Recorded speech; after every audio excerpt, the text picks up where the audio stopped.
Hi everyone, I'm Taegil, and in this lesson, we're gonna learn how to say to cook or to make food, as in I make pasta or somebody makes salad, for example.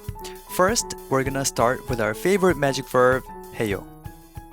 파스타 해요. 파스타 해요. 스테이크 해요. 스테이크 해요. 케이크 해요. 케이크 해요. 햄버거 해요. 햄버거 해요. 해요 can be used in the same sense as making food without necessarily heating or boiling. So the following are the examples where 해요 means to make or to prepare. 샌드위치 해요. 샌드위치 해요. 샐러드 해요. 샐러드 해요. 사시미 해요. 사시미 해요. Now let's start adding subjects in the sentence. First of all, we're gonna say I make spaghetti. The personal pronoun I in Korean was very similar to I in French. 저 스파게티 해요. 저 스파게티 해요. Now let's change the subject to real name. For example, Marco makes lasagna. 마르코 라자냐 해요. 마르코 라자냐 해요. Next, Roberta cooks risotto. 로베르타 리조또 해요. 로베르타 리조또 해요. The names here can be replaced by a job title or a profession as well. So for example, a chef is 셰프. I know that it's a monosyllabic word in English, but in Korean it becomes a disyllable. 셰프. So let's say chef makes beef tartare. 셰프 비프 타르타르 해요. 셰프 비프 타르타르 해요. Next, we're going to say a pastry chef makes pastry.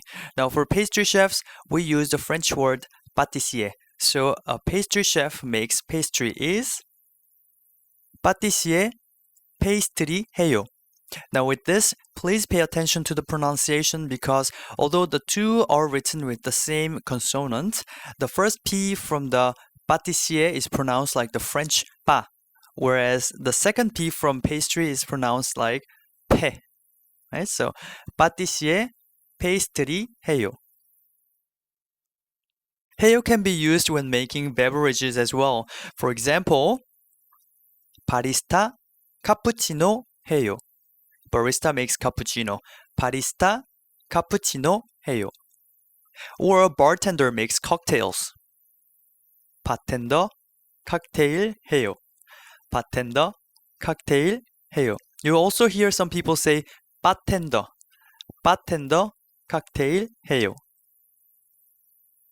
Now the verb 해요 can in fact also mean to drink or to eat depending on the context. So for example, if you say like 우리 에스프레소 머신으로 커피 해요. It means we make coffee with an espresso machine. Whereas if you say 우리 카페에서 커피 한잔 해요. It would mean let's drink a cup of coffee, even if we use the same verb just by the way you say it and by the context. 해요 means two different things. So to avoid confusion like this, you can use another verb, 만들다, to literally mean to make.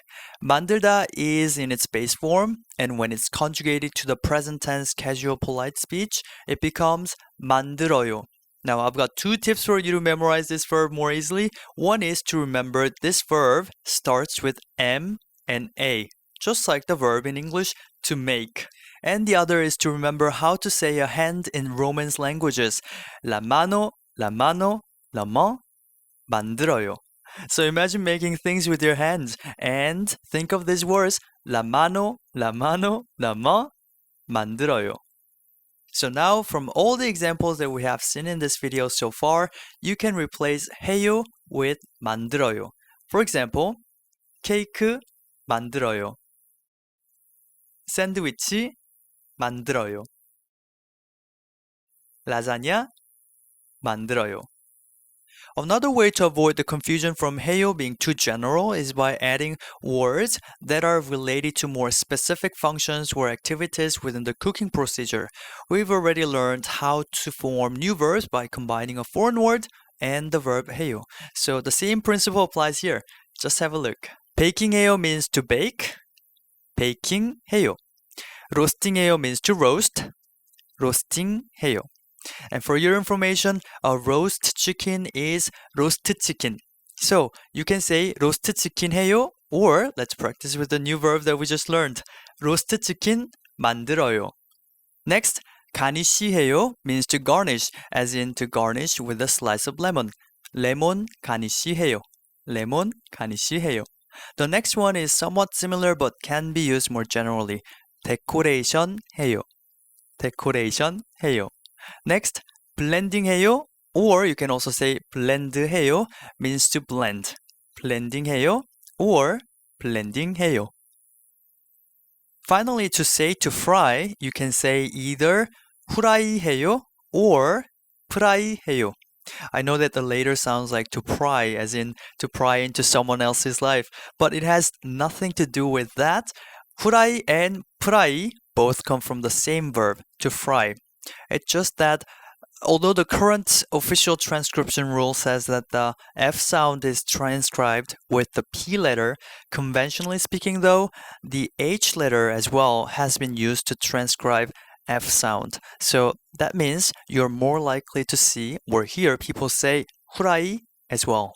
Now, 후라이 and 프라이 are in fact used more frequently as nouns like 프렌치 후라이 or 프렌치 프라이. And as an adjective, as in 후라이드 치킨 or 프라이드 치킨. Alright, that's it for this video. In the next one, we're gonna continue with this topic but also learn some postpositions in Korean so that you can say things like to barbecue on a grill, in the oven, with an air fryer, and so on. It's gonna be surprisingly easy and so useful, so stay tuned. Thank you for watching and I'll see you in the next video.